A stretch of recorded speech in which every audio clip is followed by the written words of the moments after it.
Here is the story how the air shoes was created and used by many companies around the world. Now let's check in with Dr. Gideon Ariel, our computer and technical advisor. Dick, in all athletic events that we analyze here, whether it was the gymnast, the boxers, the weightlifter, the basketball, you always have to use shoes.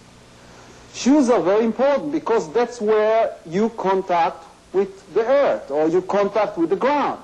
You cannot apply force to the body or to the implement if you don't apply it to the ground, because according to Newton's third law, you have an action and reaction parameters. In other words, the more you push up, the more the body push down.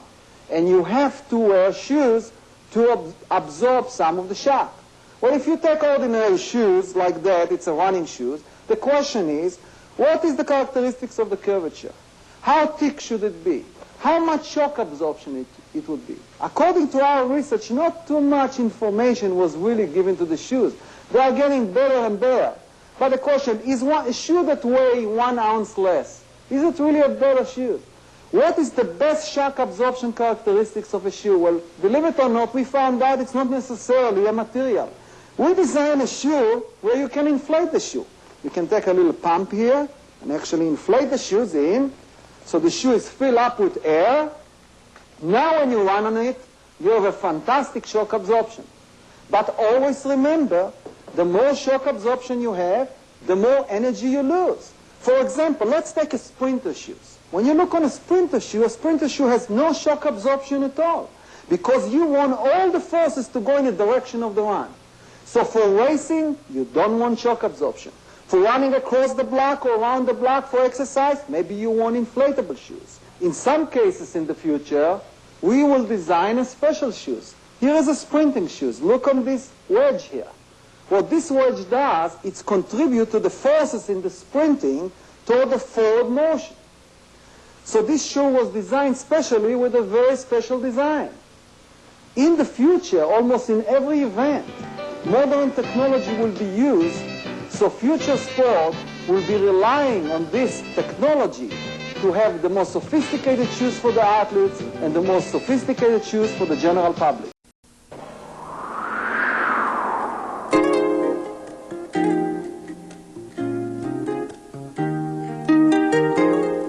The Koto Research Center, located in Trabuco Canyon, California, is home for one of this country's leading experts in the quickly emerging field of biomechanics, Dr. Gideon Ariel. Here, surrounded by his arsenal of computer hardware and software, Dr. Ariel and his staff work to gain a better understanding of human locomotion and the factors that influence and affect movement. The process starts with a combination of high-speed photography and sensor measurements of muscle activity.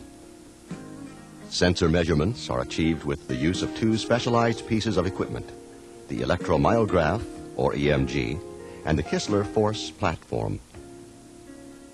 Electrodes are placed on the muscles to be measured, and through radio signals, data is sent to the computers where calculations can be easily performed.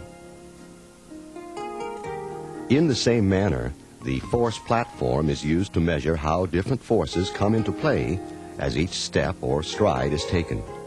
These measurements include the amount of torque and the vertical, horizontal, and lateral pressures placed on each muscle as the movement progresses. Why is this important for a better shoe design? Dr. Ariel explains. When we want to optimize athletic performance, or we want to optimize other athletic equipment, or a shoe, we have to rely on science rather than on the guess, because the human eye is very inefficient in trying to see the forces. We have to measure the forces. The field that allows us to measure the forces in biological system is the field of biomechanics. Using a high technology and computer system, it allows us to take a high-speed cinematography, measuring the material, measuring the duration of the step, and that allows us to design an optimal shoes. We want to know, for example, how much shock absorption we want in the shoe. We would like to know how much the shoe should bend actually when you walk in it. We would like to know how much energy is lost and how much energy is recovered. All these factors are extremely important in designing a comfortable shoe. We rely on a high-speed cinematography where we're taking a high-speed film. We rely on force platform where it measures all the forces when a person strikes the ground. We're measuring different surfaces and how they interact with the different shoes. And putting all these characteristics into our computer technology allows us to design the optimal shoe for the person.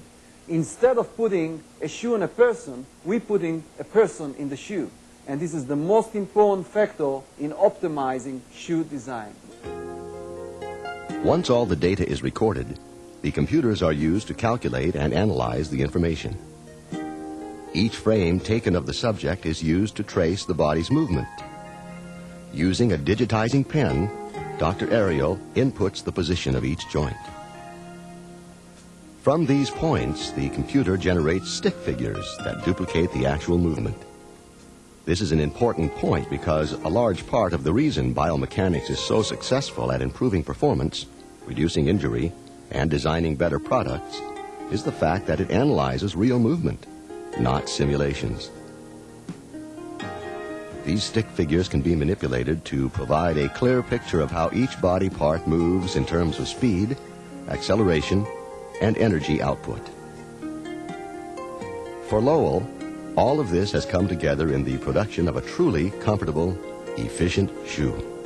In order to optimize the best shoes, we had to start with people walking, running, jogging, standing, and find what are the characteristics of these activities from a biomechanical point of view. When we learn about that, we start designing shoes with proper characteristics. What characteristics are? The proper shock absorption, the contour of the sole, the comfort characteristics of the shoes, what shape the sole should have. For example, we found out that you need a concave sole, so you will have like a trampoline effect. Also, we want to know how much shock absorption a person wanted in the shoe. We don't want too much shock absorption because, you know, walking on sand, which has very good shock absorption, it's not very comfortable after you walk a mile. Also, going on a hard surface might be very efficient, but after a mile, you will feel your feet. So we needed to compromise between a very efficient a shoe that don't absorb any shock and between a shoe that absorbs too much shock. And we came with a proper design, with the proper sole and the contours of the sole, with the proper comfort characteristics to design the optimized shoes relying on the biomechanical data, on the electromyogram data, on all the characteristics of walking that require. And by integrating all these characteristics, we came with the most optimized shoes available today.